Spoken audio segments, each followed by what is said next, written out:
കുട്ടീസ്, അപ്പോൾ നമ്മുടെ പുതിയ വീഡിയോയിലേക്ക് എല്ലാവർക്കും സ്വാഗതം. അപ്പോൾ ഇന്നത്തെ വീഡിയോ എന്ന് വെച്ചിട്ടുണ്ടെങ്കിൽ വേറെ നല്ലൊരു ഈവനിങ് വ്ളോഗ് ആണ്. അപ്പോൾ അങ്ങനെ ഓഫീസിൽ നിന്ന് 5:30 കഴിഞ്ഞ് ഞങ്ങളങ്ങനെ എല്ലാവരും ഇറങ്ങുകയാണ് ഗൈസ്. അപ്പോൾ അങ്ങനെ ചെക്കൗട്ടൊക്കെ കഴിഞ്ഞു. അങ്ങനെ ഓരോരുത്തരായി ചെക്കൗട്ടൊക്കെ കഴിഞ്ഞ് നമ്മൾ കുറച്ച് നേരം അവിടെ വർത്താനമൊക്കെ പറഞ്ഞ് ലിഫ്റ്റിലോട്ട് കയറി ഗൈസ്. അങ്ങനെ ലിഫ്റ്റിൽ കയറി പിന്നെ നമ്മുടെ മുകളിലാണ് നമ്മുടെ ഓഫീസ് കയറണേ. അങ്ങനെ താഴെ എല്ലാവരും ടാറ്റ ബൈ ബൈ പറഞ്ഞ് നാളെ കാണാമെന്ന് പറഞ്ഞ് ഞാനങ്ങനെ ബസ്സിൽ കയറി ഗൈസ്. അങ്ങനെ ബസ്സിൽ കയറി പക്ഷെ തന്നെ ഒരു സീറ്റ് കൊണ്ട് ഓടിപ്പോയി അല്ലായിരുന്നു ഗൈസ്.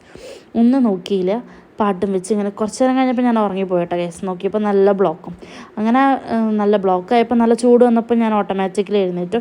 നോക്കിയപ്പോൾ എൻ്റെ തൊട്ടടുത്തുള്ളവരൊക്കെ നല്ല ഉറക്കമായിരുന്നു. അപ്പം ഞാൻ എത്തിയിട്ടുള്ളത് ശോഭയുടെ അതുവരെ ആയിരുന്നു. ഞാൻ തൃശ്ശൂരാണ് കേട്ടോ ഗൈസ് വർക്ക് ചെയ്യണത്. അപ്പോൾ ശോഭയുടെ അവിടെ എത്തിയിട്ടുണ്ടായിരുന്നല്ലോ. ശോഭയുടെ അവിടെ എത്തിയപ്പോഴേക്കും നല്ല ഇരുട്ടായിട്ടുണ്ടായിരുന്നു ഗൈസ്. നല്ല രസമുണ്ടായിരുന്നു കാണാൻ, നല്ല ലൈറ്റൊക്കെ ആയിരുന്നു. അങ്ങനെ ശോഭയോടും ഗുഡ് നൈറ്റൊക്കെ പറഞ്ഞ് ഞാനങ്ങനെ എൻ്റെ സ്റ്റോപ്പ് എത്തിയ പാറയമ്പാടത്തെത്തി. അവിടെ എത്തി ഞാൻ നടക്കുകയാണ് കേട്ടോ ഗൈസ്. അവിടെ അടുത്തുള്ളൊരു പള്ളിയിലാണ് ഞാൻ സ്കൂട്ടി വെച്ചേക്കണം. അവിടെ നിന്ന് ഏകദേശം ഒരു 2 കിലോമീറ്റർ ഉണ്ട് എൻ്റെ വീട്ടിലേക്ക്. അപ്പോൾ അങ്ങനെ പള്ളിയുടെ അവിടെ പോയപ്പോൾ അവിടെ ഒരു മാതാവിനെ കാണട്ടോ ഗൈസ് നിങ്ങൾക്ക്. അപ്പോൾ അവിടെയാണ് എൻ്റെ സ്കൂട്ടി ഇരിക്കണേ. കണ്ടോ, മാതാവാണ് എൻ്റെ സ്കൂട്ടിക്ക് കാവൽക്കാരൻ എന്ന് പറയാം.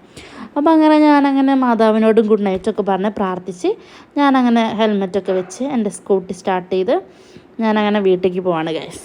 അപ്പം അങ്ങനെ എൻ്റെ വീടെത്തി ഗൈസ്. അപ്പോൾ ഞാനങ്ങനെ വീട്ടിൽ അവിടെ വണ്ടി സൈഡാക്കിയിട്ട് ഞാനങ്ങനെ വീട്ടിൽ കയറിയ വശം തന്നെ അമ്മ വേഗം പറഞ്ഞു, നീ കൈയും കാലും കഴുകിയിട്ടോ, എത്ര നേരമായതല്ലേ, ഫുഡ് കഴിച്ചോ പറഞ്ഞു. അപ്പോൾ അങ്ങനെ അമ്മ ഫുഡ് സെറ്റ് ചെയ്തിട്ടുണ്ടായിരുന്നു. അപ്പോൾ അങ്ങനെ ചോറും മത്തങ്ങൽശ്ശേരി കൂടി ഒരു പിടിച്ചതിൻ്റെ ശേഷം ഒരു ഓറഞ്ച് കഴിച്ചു കേട്ടോ ഗൈസ്. എൻ്റെ ഫേവറേറ്റ് ഫ്രൂട്ടാണ് ഓറഞ്ച്. അത് കഴിഞ്ഞ് 4 പച്ചമുന്തി. അത് കഴിഞ്ഞ് എൻ്റെ കുളി കഴിഞ്ഞു ഗൈസ്. അങ്ങനെ കുളി കഴിഞ്ഞു. പിന്നെ പ്രത്യേകിച്ച് വലിയ പരിപാടി ഉണ്ടായിരുന്നില്ല. പിന്നെ ഞാൻ അങ്ങനെ പ്രാർത്ഥിച്ചിട്ട് പിന്നെ കിടന്നുറങ്ങാൻ പോകട്ടെ ഗൈസ്. അപ്പം അങ്ങനെ ഇത്രയേ ഉള്ളൂ എൻ്റെ വീഡിയോ. അപ്പം നിങ്ങൾക്ക് എൻ്റെ വീഡിയോ ഇഷ്ടപ്പെട്ടെങ്കിൽ ലൈക്ക് ചെയ്യൂ, ഷെയർ ചെയ്യൂ, സബ്സ്ക്രൈബ് ചെയ്യൂ. അപ്പോൾ അടുത്തൊരു വീഡിയോ വരെ എല്ലാവർക്കും ടാറ്റാ ബൈ, സീ യു.